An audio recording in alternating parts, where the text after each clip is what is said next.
Hello, everybody. Welcome back to Pacers Daily. I am your host, Hery Acosta. It is officially the off season, and what better way to do it than to talk about some trade rumors? So it's all going to start with Myles Turner. He was on his last year of his contract. Now he enters free agency. Now, a Myles Turner trade is more likely going to be a sign and trade if it happens.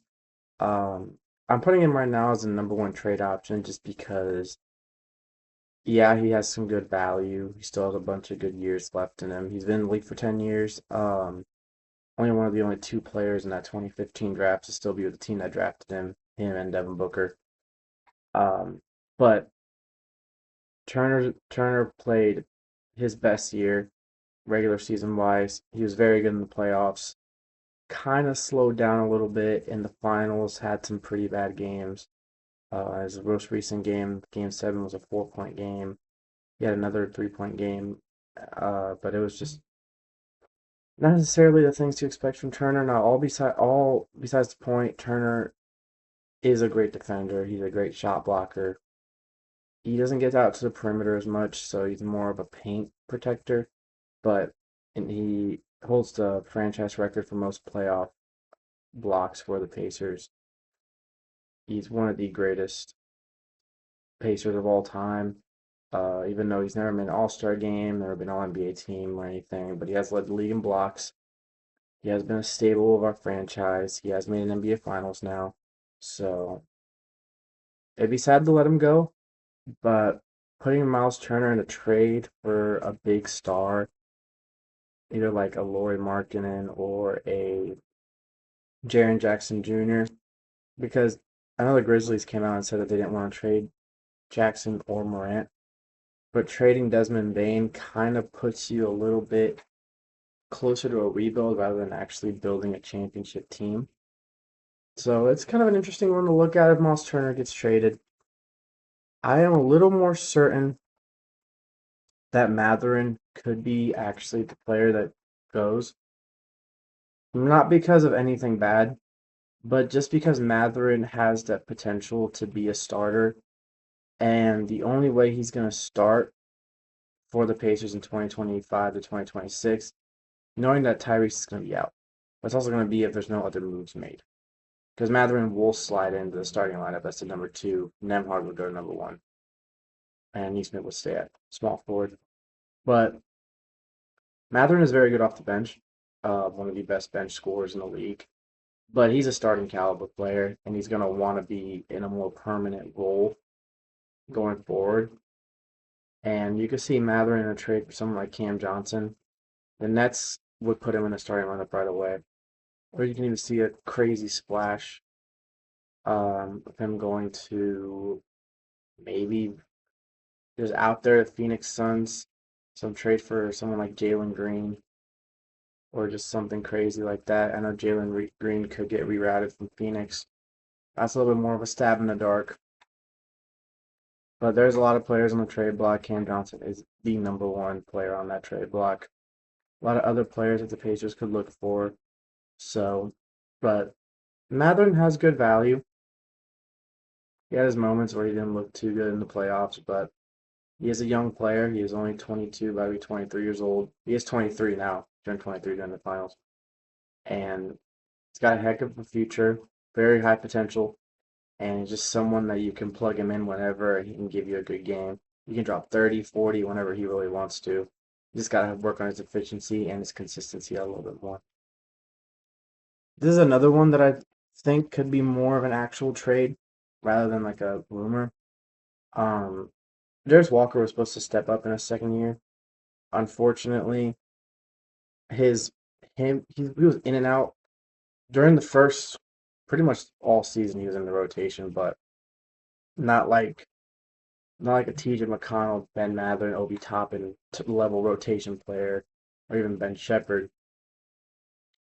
Walker was a big key whenever Shepherd, Nembhard, and Neesmith were all hurt. But once they were all back, he kind of stepped back. Really wasn't getting more than 5 to 10 minutes a game.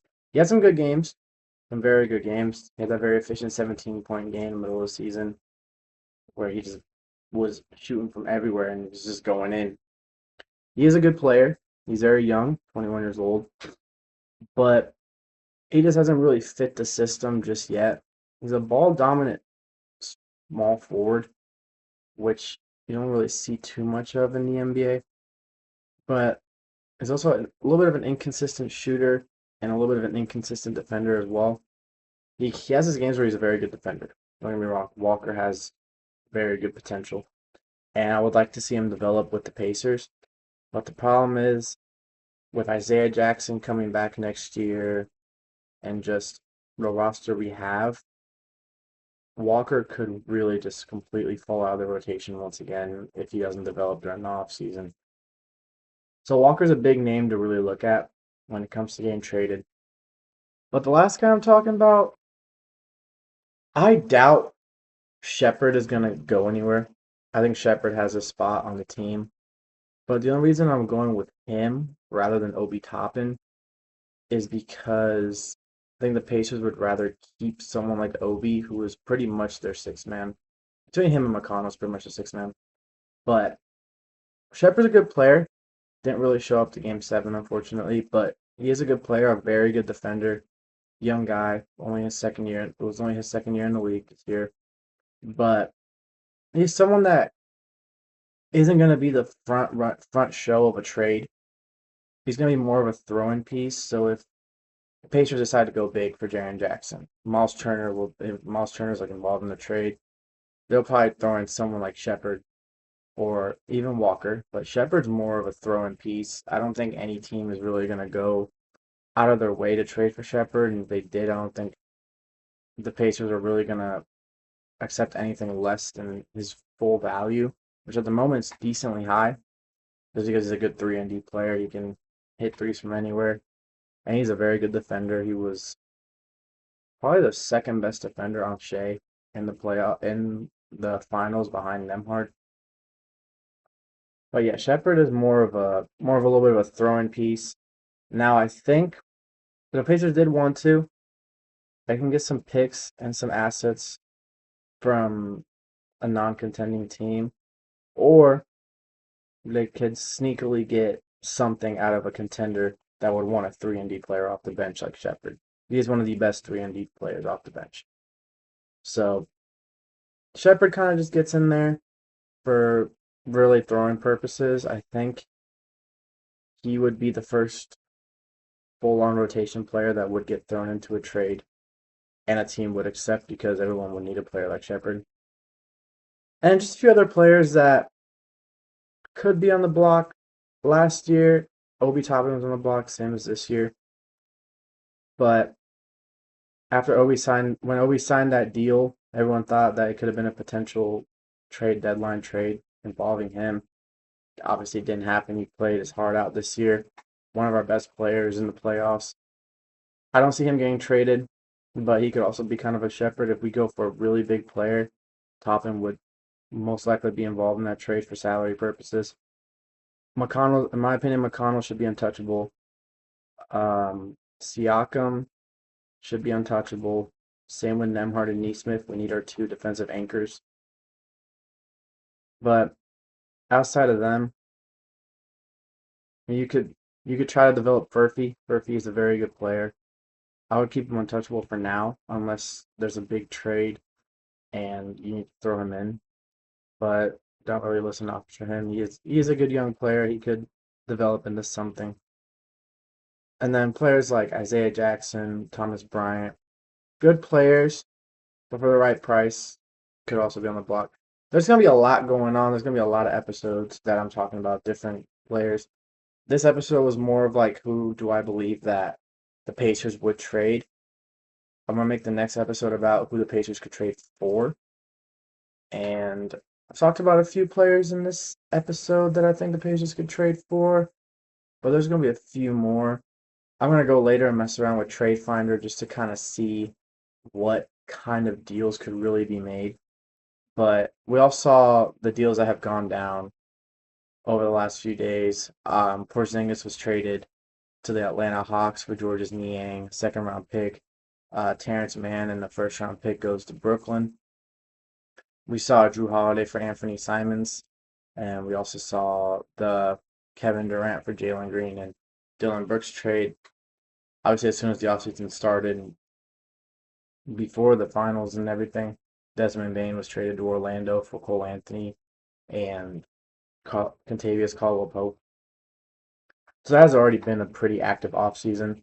Kyrie just opted out of his contract to sign a new one with the Mavericks, so he will stay there for now. Of course, he's not going to play. Potentially going to be out till, who knows, February and March. Does have that torn ACL. But yeah, next episode, we're gonna talk about more about what kind of players Pacers could actually trade for and where they would fit on the roster, what players we would give up. And like I said, I'm gonna mess around with Trade Finder later and just kind of see what deals I could see, write them down, and just kind of talk about why those deals would work for both teams. And that's pretty much what's going to be that. But I hope you guys enjoyed this episode. As you know, I'm Hery Acosta. This is Pacers Daily, and I always have to end it with boom, baby. So everyone have a great day.